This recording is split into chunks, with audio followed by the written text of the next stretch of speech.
Hi friends, welcome to another edition of First Chapter Friday. I hope you liked the last book I read, which was Arusha and the End of Time. This Friday we'll be reading Charlie Thorne and the Last Equation. The tagline of the book states, Charlie Thorne is a genius, a thief, isn't old enough to drive, and now it's up to her to save the world. All right. So let's get into it. And there's a quote from Albert Einstein.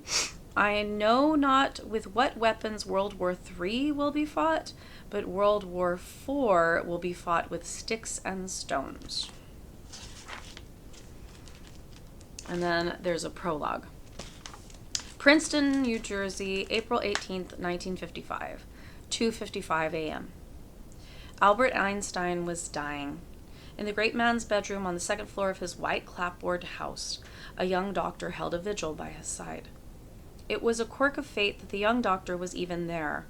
Einstein's regular physician, a man who had been his friend and confidant for years, was sick himself that night.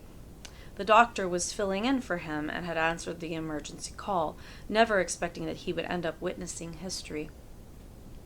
The doctor was at once awestruck and saddened.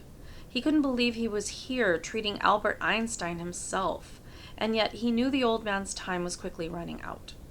Einstein was in agony, fading in and out of consciousness. There was nothing the doctor could do for him except try to ease his pain. To the doctor's surprise, the housekeeper, a stern older woman named Helen, had argued vehemently against giving Einstein painkillers, even trying to throw them out the window. Ultimately, the doctor had to drag the old woman from the room and lock her out.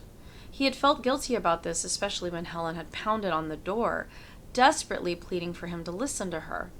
But he had administered the drugs anyhow. His responsibility was to the patient. It would have been a violation of his oath to let Einstein continue suffering. Eventually, Helen had stopped pleading and gone to make a frantic phone call. Now Einstein seemed to be asleep, his head propped on the pillows, his breath coming in ragged heaves. However, his pulse was still racing, indicating that his body wasn't truly resting. The doctor heard a car screech to a stop on the street outside, and then Helen answering the front door downstairs. Whomever she had called had arrived. It hadn't taken long, perhaps 5 minutes. The doctor wondered if this new visitor would be more willing to listen to reason. Einstein's hand suddenly clasped the doctor's wrist, startling him. The great scientist snapped upright in bed, his eyes wide open but unfocused, the wild stare of a morphine haze. He pulled the doctor toward him with surprising strength and hissed, Die Gleichung muss geschützt werden. Excuse my German. I'm sorry, the doctor stammered. I don't understand. Einstein stared at him, seeming both confused and aggravated. The doctor suspected delirium had set in, a side effect of the painkillers. Einstein probably had no idea where he was, or that he was even speaking German. And yet he spoke with startling conviction for a man who had been heavily sedated. As though his thoughts were so important, he was determined to express them at any cost. Pandora Busch, Einstein exclaimed urgently. Sie ist im Holmes. Die Gleichung muss geschützt werden. The doctor could now hear footsteps racing up the stairs. He tried to lay Einstein back down in bed to comfort him somehow, but Einstein remained upright, clutching him tightly. I don't speak German, the doctor explained. Please, try in English. Pandora Einstein began again, but it was all he could manage. The light in his eyes faded. His pulse faltered. Then he collapsed back onto the bed, the final thought of his incredible life unfinished. Ernst Klein burst through the door a second later, splintering the frame.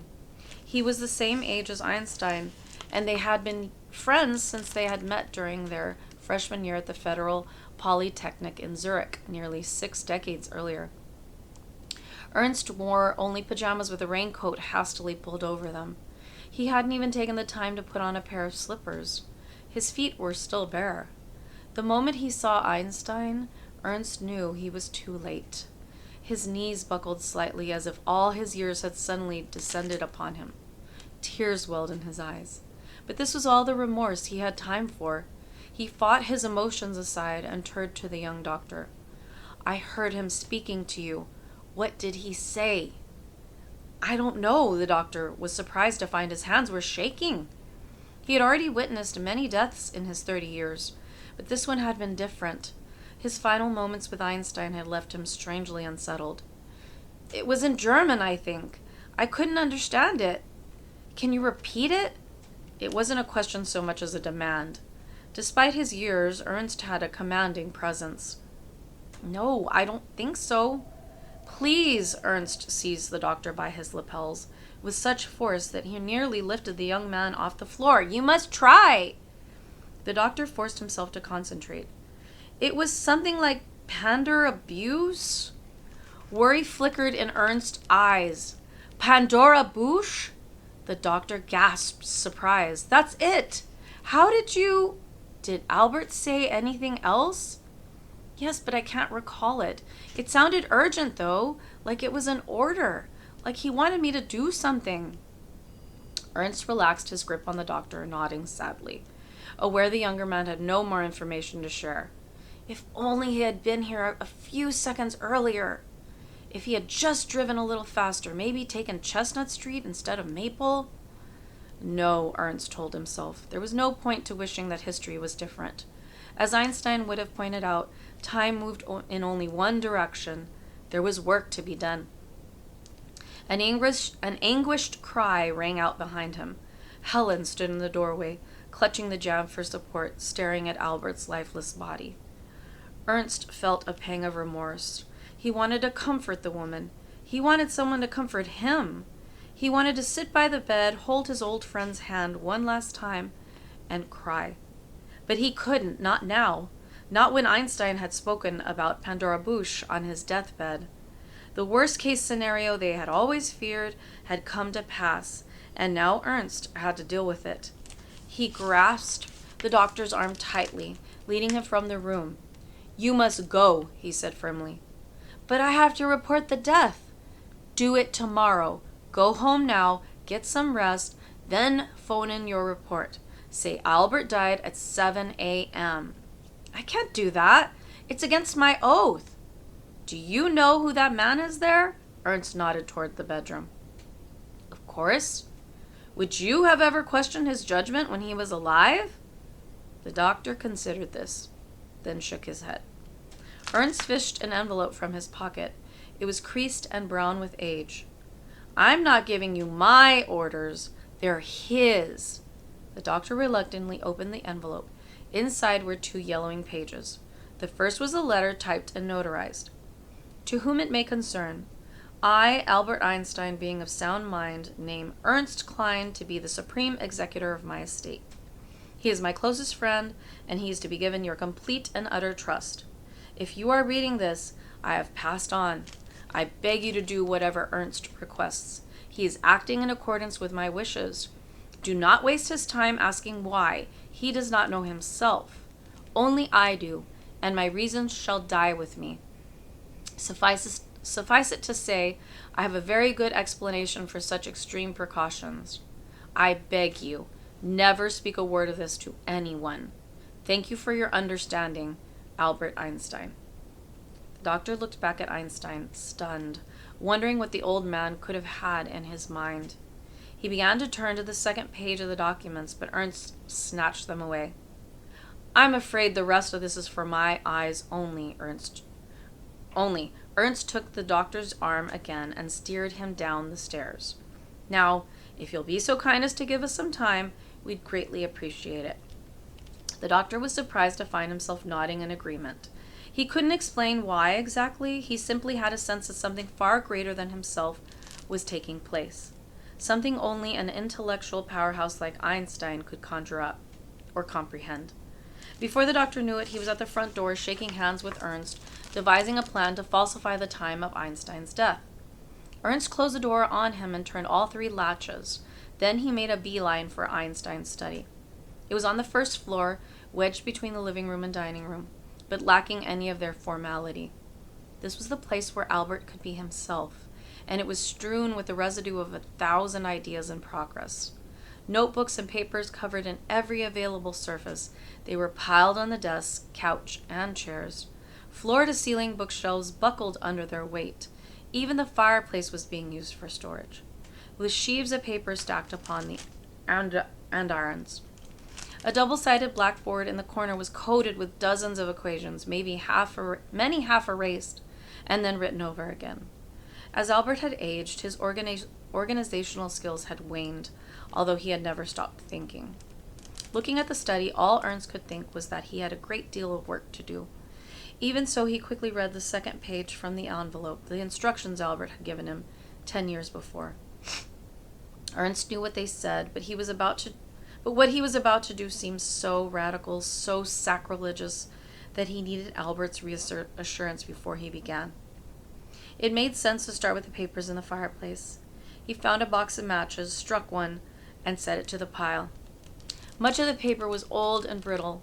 Some might have been stacked there, forgotten for a decade. The pile quickly burst into flame. Thousands of Einstein's calculations instantly turned to ash. The next pages Ernst added to the fire were Einstein's instructions themselves. Then, working as quickly as old muscles would allow, he began to burn everything else. Over the crackle of the flames, Ernst heard 2 cars skid to a stop in front of the house. Men's voices echoed in the night. "They're already here," Ernst thought. He was surprised. Not that Albert had been right about them. Albert was always right. But that they had arrived so quickly. They must have been stationed closer than he realized. Ernst stepped up his pace, throwing everything he could into the fire, racing to destroy as much as possible in the little time he had. He gave no thought to himself, only to the promise he had made to Albert. Even though the fire was now blazing hot enough to scorch his skin and the smoke stung his eyes and filled his lungs, he continued feverishly stoking the flames, even as he heard the men break down the front door and shove Helen aside, even as they burst into the room and pulled their guns and screamed at him to stop, right up until their leader clubbed him from behind, crumpling him to the floor. In the seconds before he lost consciousness, Ernst Klein prayed that by some miracle Pandora Bush had been in the fraction of Einstein's work he'd been able to destroy, and that it was finally gone from the earth once and for all.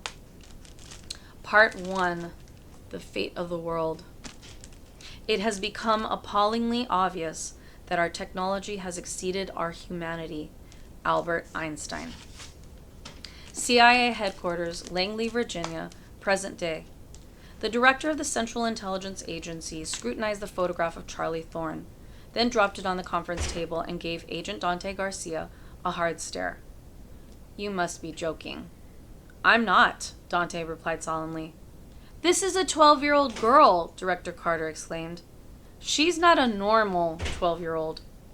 "I don't care if she can fly," Carter snapped. "I own a pair of shoes that are older than this kid. The fate of humanity is at stake here, and you want me to rely on someone who's barely a teenager?" "Desperate times call for desperate measures," Dante said. "These measures aren't desperate, they're insane." "Well, maybe it's time we tried something crazy. The CIA has been using the same old techniques to find Pandora for almost 70 years, and they haven't gotten us anywhere. They certainly didn't work and burn." Director Carter's gaze went cold, making Dante think that he'd pushed things too far. But then Carter gave a slight nod, conceding that he was right, and sat back in her chair to think. Dante had seen the director lapse into deep thought before, though never when he was the only one in the room with her. The previous times he had been a junior agent relegated to the background, expected only to observe and keep his mouth shut. Carter's long pauses to think in meetings were legendary at the agency. She had been known to not say anything for up to 10 minutes, during which she expected complete silence. This could be awkward for the other agents in the room, but they all greatly respected Carter, revered her even, and so they dealt with it. Jamila Carter was in her 60s, the rare CIA director who had risen to the job by being an exceptional agent rather than a political appointee. Her piercing brown eyes stood out against her dark skin. She had been an analyst rather than a field operative, but then most CIA employees were analysts, and Carter was one of the best. Carter was in analysis mode now. She picked up the file Dante had assembled on Charlie Thorne and leafed through it for what was probably the 20th time that day. Dante grew uncomfortable watching her, so he let his gaze drift out the window. It was January, and the sky was roofed with gray clouds. Squalls of snowflakes swirled outside the window. Even on a sunny day, the buildings of CIA headquarters were drab. Today they looked ominous and foreboding. Carter's eyes shifted from the file to the photograph once again. Charlotte Thorne, a.k.a. Charlie, was a mix of many different races, although she didn't look like one more than any other. If Charlie had been 10 years older, this would have been a huge asset. She could have passed for a very tan white person, or a light-skinned black person, or Hispanic, or Arab, or Indian, or even partly Chinese. Looks like that would allow you to blend in anywhere on Earth, to pass yourself off as almost any culture if you could speak the language. But Dante hadn't suggested Charlie because of her appearance. It was because of her intelligence. Her IQ was off the charts. Director Carter had dozens of certified geniuses under her at the CIA, and none of them had IQs as high as Charlie Thorne's. Carter wouldn't have believed anyone could score that high if Dante hadn't provided 3 separate reports from respected psychologists to confirm it. Carter flipped through the psych reports again. She had read them twice already.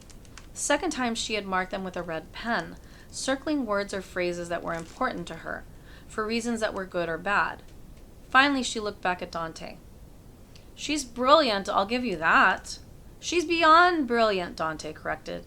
"She speaks at least 12 languages and can understand more. She's already been accepted to college, studying advanced math and theoretical physics. She has a photographic memory." "There's no such thing as a photographic memory."